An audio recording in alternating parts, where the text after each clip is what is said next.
time for Right Time Radio. I am Lynn Donovan. Sue is still out of town. I know everybody's tired of me saying that. She's coming back in May, Tay. In May. I think I'm going to have to take vacation. No, she misses you. All right. Who's going to run the board if you take vacation? Don't care. I won't be here. All alone. I'll mess up so bad. Okay, so anyway. Actually, I'm going to be gone a little bit in May, the last you? week of May, but that's after you guys are here. So. Okay, well, we'll miss you. Oh, thanks. Well, have fun on your vacation. I'm not doing anything. Or staycation. Well, I'm just using up vacation I already have. I need to use it before May. So use it or lose it? Yeah, pretty much. I hear you. So, yeah. So, and in our studio today, I'm so excited. This is a new friend of mine. Her name is Joni Franks. Hi, Joni. Hi, Lynn. How are you? I am awesome. I'm so excited to have you here.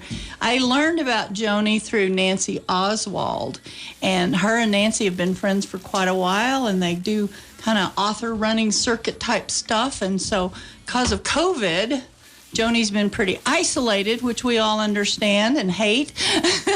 Most definitely. Yeah, so this is kind of her debut coming out of the house and seeing that the sun still shines. And it is so good to be out and about. I'll bet. Well, let me tell you a little bit about Joni. Joni Franks is an international award-winning children's book author.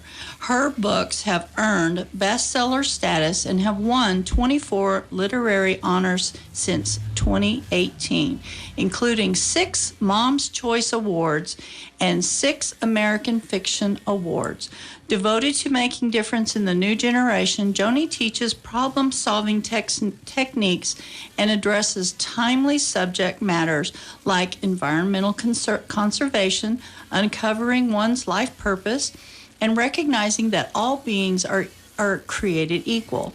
Joni draws inspiration from the magnificent beauty of the Rocky Mountains where she resides. Spending time in the high mountain meadows and the unseen and overlooked spaces of the western landscape offer her the ability to create stories that are changing the world one heart at a time. Aw, thank you, That's lovely. Thank you. And what isn't said in here is the series we're talking about today features corgis. I have 2 corgis, Sagebrush, and I have a new corgi, Gizmo. The 6 books in the Corgi Tales, Tales of a Tailless Dog Named Sagebrush, are inspired by my sweetheart, Sagebrush. Yeah, that's the one we're going to talk about today is Corgi Tales. Now, first of all, let's say these are available on Amazon. Where else are they available? These are available on my website, which is www.jonifranks.com, and that is spelled JONIFRANKS.com. They are also available online at Amazon and Barnes & Noble. But the good news is they're here in Canyon City locally at the Gift Chateau at 8th and Main in downtown Canyon City. It's a lovely store showcasing about 70 talented artists and vendors. Awesome. It's a huge venue, 6,000 square feet. My entire book collection and coloring books are there, so stop by the Gift Chateau. I'm going to have to check that out. I think the coloring books would be a lot of fun, too. They are. Yeah. I published that last year. Awesome. What age group would you say this would be for? I mean, I enjoy these kind of things, too, but what are your target age groups? You know, I guess typically we would say grade school, but I have people that are expecting, and they'll buy these books and read them to the babies. To the baby, that's I have awesome. grown adults that buy these books, particularly dog lovers, or those who are interested in environmental concerns. So children of all ages, but grade school is great. Right. I got you. It's kind of like Nancy. Hers are middle school, but everybody loves them. Oh, yeah. I have grammar school, so like under 4th grade grandsons who love Nancy's books. So, and maybe it's because I love them. And so when I'm reading them, I'm having too much fun. Yeah, most definitely. Yeah. All right. Well, listen, she is going to share an excerpt of her book, which I am so excited about. I think we ought to just get started on that, don't you, Tay? Sure. Are you anxious to hear about the corgi? Yeah, I get a tailless dog. He's not a corgi, but like a blue heeler. Yeah. Lovely. And Herding dog. He's a tailless dog. Yeah, she is. Or she is, excuse me. She's the older one, though, right? Yep. You told me she's a Yep. little more relaxed than she used to be. Some days. Some days she's psychotic. I don't. Well, I have dachshunds, so they're all psychotic no matter what. What can I say? We knew something was wrong with you. Now we all know. Now you know. I'm affected by my dachshunds. All right. Take it away, Joni. Okay, so this is the 6th version of Corky Tales, Tales of a Tailless Dog Named Sagebrush, Sagebrush in the Disappearing Dark Sky. This book begins with a poem. Look up at the stars held in the sky, sparkling stars dazzling my eyes. The stars are there even during the day. I must be clever to find a way for the stars to guide me as they say. But how will I know which way to go if the stars do not twinkle so? Springtime had finally arrived in the Rocky Mountains, and nature felt as appealing and charming as a newborn baby. The trees had sprouted fresh, mint green-colored leaves that felt silky to the touch. The fields of wild iris lightly swayed in the delightfully cool breeze, and the morning dewdrops shone on the spring green grass as brightly as pearls. Sagebrush, the tailless puppy, had grown drowsy and heavy-eyed while waiting for the campfire adventure she had planned with her special friends to begin. It had been a busy May day on the cattle ranch where she lived with the kind young miss and her dog parents, Maverick and Ginger. They had spent the entire day herding cattle up into the lavish pastures of the Rocky Mountain high country. In celebration of moving the herd, everyone on the ranch would gather at the campfire tonight, where they would roast marshmallows and hot dogs on sticks, searing them in the lapping flames of the campfire. 2 of her good friends, Shroom and Sprout, were going to make roasted razzleberries for dessert. Sagebrush could hardly wait for the festivities to begin, but she was also so very exhausted from a hard day of herding cattle that she felt as if a power nap was in order. Snuggling down in her warm, cozy doggy bed inside the little mountain cabin, Sagebrush dreamed of the food that they would cook around the campfire that evening. Sagebrush woke unexpectedly. She heard distant laughter as she made her way to the window to investigate. As she stretched her little short corgi legs, front first, then back, she became aware of the complete blackness she was engulfed in. Sagebrush had grown accustomed to the warm glow of the ranch light that burned outside her window and the light that filtered inside through the gapes in the curtains. She found this present darkness peculiar and brand new. This blackness was something that she couldn't recall ever experiencing before. For a minute, she couldn't make out anything at all except the dark lumps of furniture inside the cabin. Making her way to the front door, Sagebrush stepped out into the cool night air that brought a welcome relief from the warmth of the hot, sunny day. The moon had risen high in the sky, hovering in the twilight, bestowing a very dim light over the mountains. All right, it's time to take a break. Sorry, I just talked right on top of you, Joni. I apologize. We'll come back and do that some more. We're going to take a break. And first of all, I want to thank Ray Linebaugh for sponsoring today's show. He's such a good friend, and he said that he wanted to support the show, and now he is. And I really appreciate that, Ray. Thank you so much. So let's go to commercial, and we'll come back and we'll hear more about sagebrush.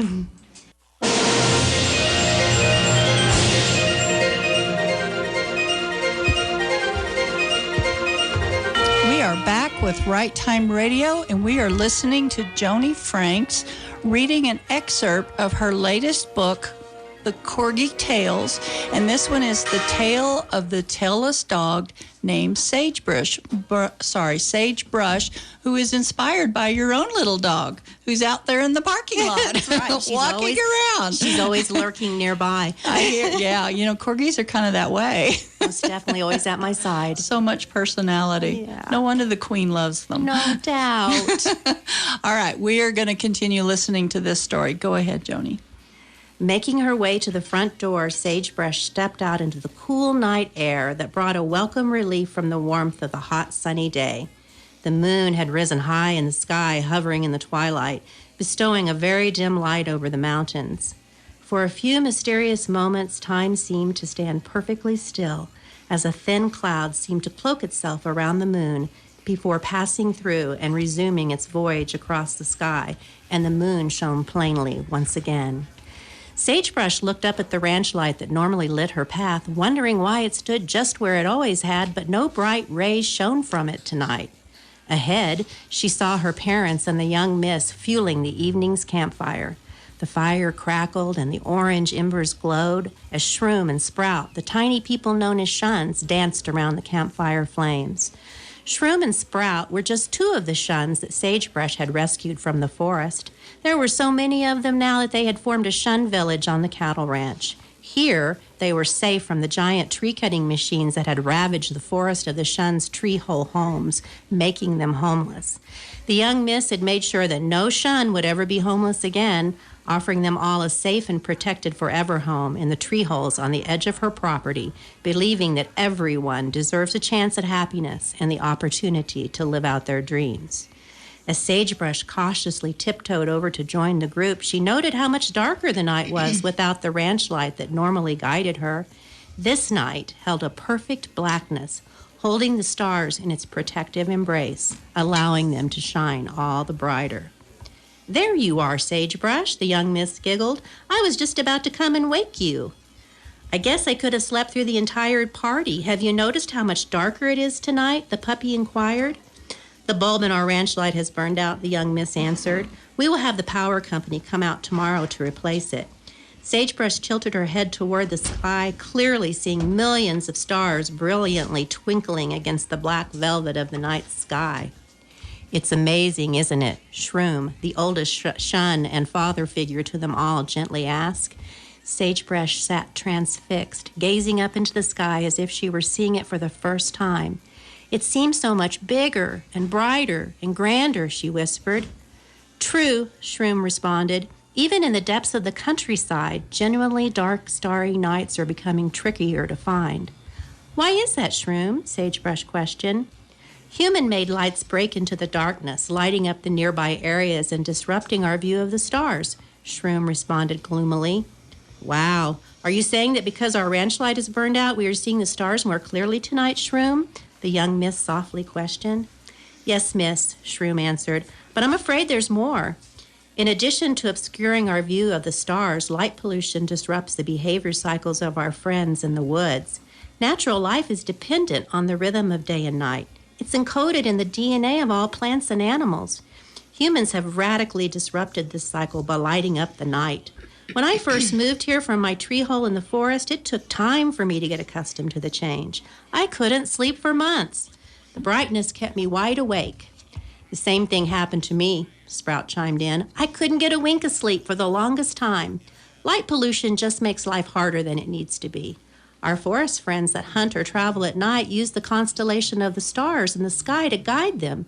Too much light causes them to lose their way and wander off course. They use the stars for guidance just as humans would use a map. I guess you could say it would be like traveling without a map." "Dreadful state of affairs," Shroom shook his head. "Did you know that only a small percentage of folks have truly ever seen the Milky Way?" "What's the Milky Way?" Sagebrush questioned. "The Milky Way is a spiral-shaped galaxy 100,000 light years away. We live on a planet called Earth, Sagebrush. We orbit a star called the Sun in a galaxy called the Milky Way," Shroom continued. Sagebrush took a seat beside Sprout, mesmerized by the tiny shun who was stemming razzleberries for roasting. Sagebrush licked her lips in anticipation as Sprout carefully filled a pie tin with honey, placing it on the edge of the campfire, making a delicious sauce to be poured over the roasted razzleberries. "Will this stick be long enough, miss?" Maverick happily asked the young miss as he carefully laid at her feet the slim, straight sticks he and Ginger had fetched for roasting hot dogs. "Absolutely," the young miss replied, as she reached for her pocket knife and began to whittle a sharp spike at the end of each stick, spearing the fat, juicy hot dogs onto the sticks and carefully placing them over the lapping flames of fire. "Here's another stick for the marshmallows," Ginger sweetly chimed in. "We can't forget about the marshmallows. And here are some smaller sticks for Shroom and Sprout to roast their razzleberries," Ginger continued, smiling her adorable, quirky smile. Shroom took the shorter sticks that Ginger had gathered and gently placed a row of razzleberries on each one and positioned them over the fire. We are losing touch with the traditions that have made us who we are by allowing human light to wash out our starry night skies, Shroom resumed the conversation. Studying the constellations was a large part of my childhood. I was taught that to gaze at the moon and the stars is to look beyond the earth, seeing the bigger picture of the universe.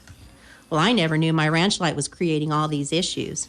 It presents problems to consider no longer using it. We need our ranch light to find our way home in winter storms and to see if there are predators threatening the horses that are penned in the corral at night, the young miss pondered. It is a true dilemma, Sprout interjected, a dilemma that needs to be addressed. For an instant, the only sounds heard were that of Sprout stirring honey sauce in his pie tin, and the sizzling sounds of searing hot dogs combined with the sweet, delightful smell of the gooey, caramelized marshmallows and the crisp, roasted raspberries. Let our feast begin. Dinner is served, Shroom announced. Sprout added the raspberries to his honey sauce while the young miss served the perfectly cooked hot dogs and marshmallows, making everyone's taste buds salivate. Silence fell on the group as they feasted on the banquet that they had prepared to celebrate a long day's work and a successful cattle drive. As the campfire party ended and everyone left for their prospective homes, Sagebrush stayed. Only the tiniest embers remained burning in the campfire, gently warming the puppy's fur. Thinking about all she had just learned at the campfire party, Sagebrush gazed up into the dark sky, making out a star constellation named Cygnus that looks exactly like a swan. "Where did you come from?" the little dog whispered in awe of the vision of the swan that she had never seen before tonight. The constellation Cygnus the swan looked down on Sagebrush and smiled. "We are always here. You just haven't seen us before, because the sun is too bright during the day and your ranch light is too bright at night." Wow, that is great. And I wish we had visual because her graphics are amazing. And we'll talk about that when we come back after these commercials. Take it away, Tay.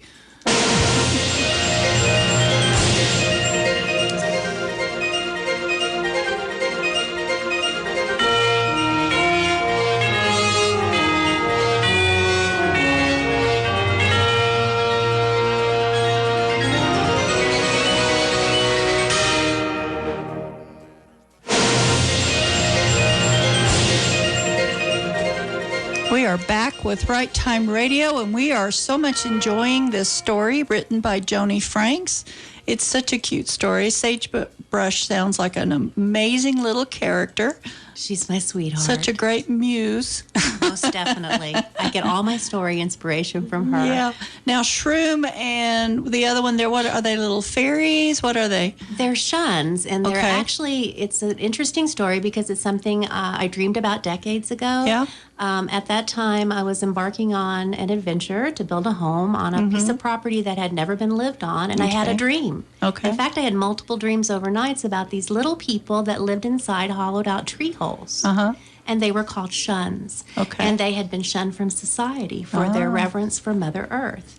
And it stuck with me. Yeah. And so you honor them in your books. I honor them in my books. I love that. Well, your graphics are amazing. And everybody, when you go out and buy one of these books, you're going to love the little pictures. And I don't know about you, but when I read to my grandchildren, I do like my grandmother did with me, and we spend as much time looking at the pictures as we do reading the story. And yours is perfect for that. So who is your artist? Because they are amazing. Thank you so much. When I embarked on this adventure, it's one of the advantages of being an indie author. I own the artwork and I create the artwork. In other words, I find the images that I'm looking to portray, and then I turn them over to an artist. And I've had different artists. I have not been able to keep the same illustrator. The first 4 books was the same illustrator, but the last 2 have not been. But because I control these images of how they look and what happens in the scene, it gives me creative control. If I said, Lynn, how do you see this book? Would you just draw some pictures? you Right. would see it entirely different. You're right. So this is fun in that I have the capacity to control the artwork. Awesome, awesome. Well, whoever's doing your artwork is amazing. So if they're listening to us, Thank you. I'm telling you, you're amazing. I can barely draw a stick, so I'm pretty excited when I see beautiful artwork. It's amazing. All right, now tell us again, where can we get your books? Okay, if you're an internet person, check out my website. It's fun. www.jonifranks.com. Again, it's JONIFRANKS. There is a free coloring sketch on the Works tab that you can print out for your kids. Nice. They're available on BN and Amazon, but here in Canyon City, go to the Gift Chateau. I have a special display there. All the books are there and the coloring books. So 8th and Main, Canyon City. Awesome. 8th and Main. And I heard a rumor that you're actually going to be in some book signings and talking, and tell us about that, because we can come get your autograph in one of our books. With COVID winding down, I believe, I have just yesterday planned my first in-person event for May 15th. And May 15th. Yeah, okay. May 15th, I'll be in Crestone, Colorado, and it's a significant event, and this book fits in well in that Crestone will be designated as a dark sky community. Oh, nice. And they are going to have a street dance to celebrate this. Cool. And there'll be vendors and food and just a lot of people that have been inside for many, many months and are going to be free to get out. And Cool. so it'll be fun. That's Crestone, Colorado, May 15th, like Yes. all day, All I day, guess. 9 to 9. Oh, fun. So fun. We'll all have to get a big bus and go, Tay. What do you think? Sure. That'll be fun. Just have a cooler full of beer or something on there. Well, We'll we be can able to- do that. We can manage that. May Have not be worth the crap when we get down there, but waters and stuff, yeah, too. figure something out. Yeah, we will. Okay, what else is coming up for you, Joni? I have something that I'm really honored to be a part of. I'm a member of Western Writers of America. It's a Yes. fantastic organization. And I was asked to be appear at their convention in June in Loveland, Colorado, and I will be part of a marketing panel that offers suggestions to writers about how to promote via social media and different marketing techniques. So it's an honor for me to have been asked. I'm looking so forward to it, and I feel like we're making a shift here and getting out again. Yeah, It's hallelujah. going to be great. Right. Now tell me again where that's going to be. Loveland? That's You Loveland, said Colorado. It's June 16th through 20th, Western June Writers of 16th. America Convention. Now, if somebody is not involved in that, how can they get involved with that? Do you They know off the top of your can, head? yeah. Okay. Western Writers of America, you can just Google that. It's an organization out of Encampment, Wyoming. You can actually attend this convention as a non-member. You Okay. don't have to be a member. Good. But it's those, if you're interested in learning to be a writer or just want to pick up some information, these folks are fantastic. Yeah, I can only imagine. You know, I'm a member of ACFW, which is American Christian Fiction Writers, and that's another thing that I've met Nancy in, and David Lynn Spencer, we've talked about her. Yeah. And we've had to not meet the last 2 years, 2 summers in a row. We usually meet in April, and they've had to cancel it because of the COVID, so I'm looking forward to next year. So Western Writers of America, if you are a writer, even if you don't write Westerns, you know, any kind of writer convention that's going on right now, I would say attend it, because the information's the same, and especially marketing. What a lot of people don't realize when they are an author is the marketing part of it is the part unless you know marketing, that's the part you've got to really learn. It's like, I can write. It's the marketing I can't do. So, yeah, that's a big chore. Now, there's some people that start out, they've been in marketing all their lives, and so the writing was the chore. Marketing's difficult. That's something you kind of have to make yourself do. The writing is a creative flow, but the marketing is structured. It's business. It is very and structured. It can get exhausting. I think it's a moving target too. I think about time I figure out how it works, it all changes, and now I have to learn a whole new way. Exactly. Which is why it's so good to network with other authors. Right, and people come from all over the world for this event. Western Writers of America. It's an extremely it's a huge, great group of great people. So Yeah. it'd be a Big good brains. experience. Yeah. Lots of big brains Big to names pick. and big brains. Yeah, it's amazing. Well, thank you for coming on the show Lynn, today. it was my pleasure. I had so much fun. Thank you for asking me. You are welcome. I feel like we're a kindred spirit Most considering the definitely. dachshunds that I have at home. Yeah. Not really. No. Oh, Tay, come I'm on just now. joking. Well, Tay, thank you for You're running welcome. the board for Sure. us. We appreciate it. Tune in next week. We've got more great stuff coming down your way, and we want to thank Ray Linbaugh one more time. Linebaugh. Sorry. See, I do it. I'm just going to change I his wrote name. it down for you. I know you did, but the tongue just doesn't cooperate. Anyway, thank you, Ray, for sponsoring. Linebaugh for sponsoring today's show. Yeah. Right Time Radio every Wednesday at 9:30. Mm-hmm. I'm done. Well, you got about 20 seconds. Oh, I left. have 20 seconds. Yeah. So, Joni, Let's not have get you too in always depth had there. corgis, or is this No, a new thing for I used you? to raise registered cattle and dogs, and Oh, I've had I all love different those. kinds of dogs, but the corgis, they're the best. You've seen David Lynn's new puppy, right? I have. Oh, he's precious. I'm trying to think. A keeper. Yes, Keeper. I can usually remember the dog name, but not the human I know. name. I hear you. I remember people by their animals. So, David Lynn, I love your dog. Yes, you do. Thank you, David Lynn, for being on the show from time to time. Okay, y'all have a great day. Bye-bye.